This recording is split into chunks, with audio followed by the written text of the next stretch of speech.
Baik teman-teman, sebelum aksi nyata penerapan ZPD di dalam kelas, kami akan menjelaskan terlebih dahulu tentang teori ZPD yang digagas oleh Lev Vygotsky. Teori ZPD adalah teori yang menyatakan bahwasanya seorang anak membutuhkan bantuan dari orang lain. Oleh sebab itu, teori ini menyatakan bahwasanya ZPD itu terletak atau sebagai jarak antara kemampuan aktual dari seorang anak, yakni kemampuan awal, dasar pengetahuannya, kepada kemampuan potensialnya, kemampuan yang lebih tinggi.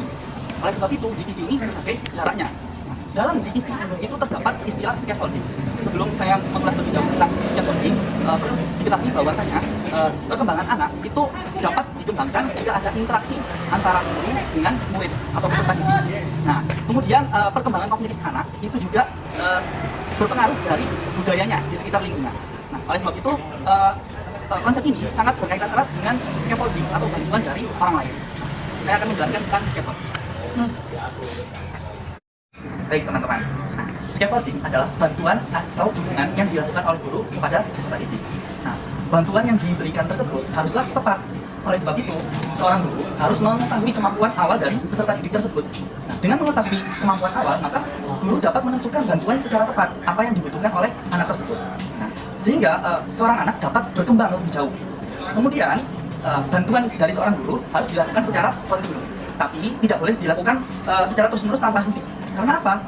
Nanti dampaknya dia tidak bisa mandiri dan akan bergantung pada guru tersebut. Oleh sebab itu, penerapan scaffolding ini sangatlah bermanfaat di dalam kelas untuk mengembangkan kemampuan dari seorang anak. Baik, setelah ini silakan disimak video penerapan atau aksi nyata scaffolding di dalam kelas. Apa negosiasi? Orang yang menghasilkan kesepakatan bersama. Terus lagi? Kan misal gini. Satu kelas ini, ketua kelasnya siapa kelas? Etika ini membuat kesepakatan bersama dengan satu kelas 25. Ayo gimana caranya bahasa Indonesia ini kita pilih saja. Etika bilang ke saya, Pak, bagaimana kalau bahasa Indonesia saat ini kita pilih saja? Bahasa materi kita hanya tugas saja. Bisa, contoh. Nah, terus saya merespon seperti ini. Oh nggak bisa. Saya tidak ada tugas hari ini. Kalau mau, kita bermain games saja, tapi diselangi dengan sebuah materi. Nah, sebentar, ini disimak baik-baik. Terus, beberapa bagian kalian, beberapa kalian itu ada yang tidak setuju, beberapa ada yang setuju. Apakah itu disebut negosiasi? Ya. Alasannya? Karena ada sebuah ada kesepakatan cara, terus lagi? Ada pihak yang menawar, ada pihak yang menawarkan. Kalau misalnya hasilnya itu tidak sepakat, apakah juga disebut negosiasi? Iya, tidak ada penawaran tersebut. Ya, jawabannya kurang tepat. Kenapa? Teks negosiasi adalah teks yang berupa tawar-menawar yang menghasilkan kesepakatan. Kalau misal tidak ada yang sepakat atau tidak saling sepakat, maka bukan negosiasi. Paham ya?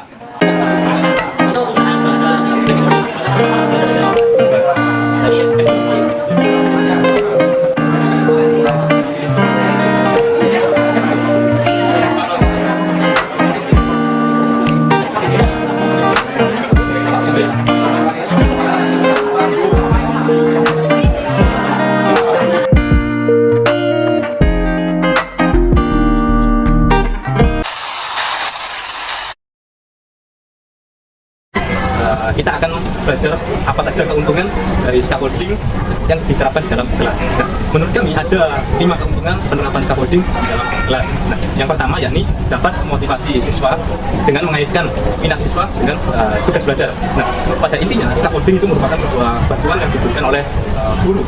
Nah, ibaratnya seperti anak tangga, nah yang dapat membantu siswa mencapai tujuannya. Nah, dalam kaitannya dengan proses pembelajaran dapat mencapai tujuan pembelajaran. Kemudian keuntungan yang kedua, yakni dapat menyederhanakan tugas belajar sehingga siswa dapat lebih mudah mencapai tujuan pembelajaran dan proses pembelajaran lebih dapat terkelola dengan baik. Nah, bayangkan saja jika scaffolding tidak bisa diberikan oleh guru dan siswa sudah mencapai batas zona pertemuan maksimal, maka proses pembelajaran tidak akan bisa terkelola dengan baik. Nah, kemudian yang ketiga, yakni kita dapat membedakan proses siswa atau kemampuan siswa dengan solusi yang kita harapkan. Nah, dari scaffolding yang kita harapkan kita berikan kepada siswa, kita dapat mengetahui sebatas mana kemampuan siswa dalam mengikuti proses pembelajaran. Selanjutnya yang keempat adalah dengan memberikan petunjuk yang maksudnya adalah memberikan bantuan atau scaffolding dapat membantu siswa lebih berfokus untuk mencapai tujuan pembelajaran. Kemudian yang kelima, yakni dengan memberikan model dengan mendefinisikan dengan jelas harapan atas apa aktivitas apa yang telah dilakukan. Pendekatan ZBD atau scaffolding selain memiliki kelebihan juga memiliki kekurangan atau dampak negatif. Hal ini tidak selalu terjadi, namun dapat diminimalisirkan melalui perencanaan pembelajaran. Yang pertama, kekurangan dari ZBD atau scaffolding yakni ketergantungan pada bantuan eksternal yang diberikan oleh guru atau teman sebaya. Hal ini membuat siswa tersebut memiliki sifat untuk tidak mandiri dalam kegiatan pembelajaran. Kekurangan yang kedua yakni ketidakpastian untuk identifikasi ZBD. Identifikasi ZBD yang tepat terkadang bisa sulit, dan jika tidak diidentifikasi, maka siswa kurang mendapatkan dukungan yang sesuai dan tidak optimal. Kekurangan pendekatan ZBD atau bantuan scaffolding yang ketiga adalah ketidaksetaraan dalam kelas. Beberapa siswa mungkin mendapatkan lebih banyak scaffolding atau bantuan dibandingkan dari siswa lainnya, sehingga dapat menciptakan ketidaksetaraan dalam pengalaman pembelajaran di kelas. Setelah menyaksikan pemaparan materi dan penerapan aksi nyata pemberian scaffolding di SMA Negeri 22 Surabaya oleh kelompok kami tadi, dapat disimpulkan bahwa scaffolding merupakan cara yang efektif untuk membantu siswa memahami pembelajaran.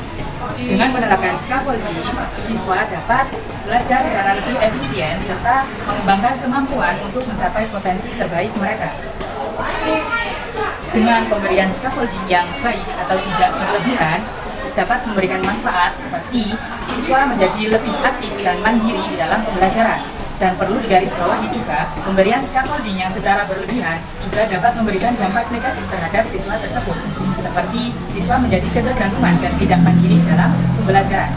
Nah, seperti yang sudah diterapkan oleh rekan kami tadi saat pemberian tugas di kelas 10 SMA Negeri 22 Surabaya, menurut kami, rekan kami sudah memberikan scaffolding secara wajar atau tidak berlebihan. Oleh karena itu, siswa juga dapat mengerjakan tugas secara mandiri dan juga presentasi secara baik.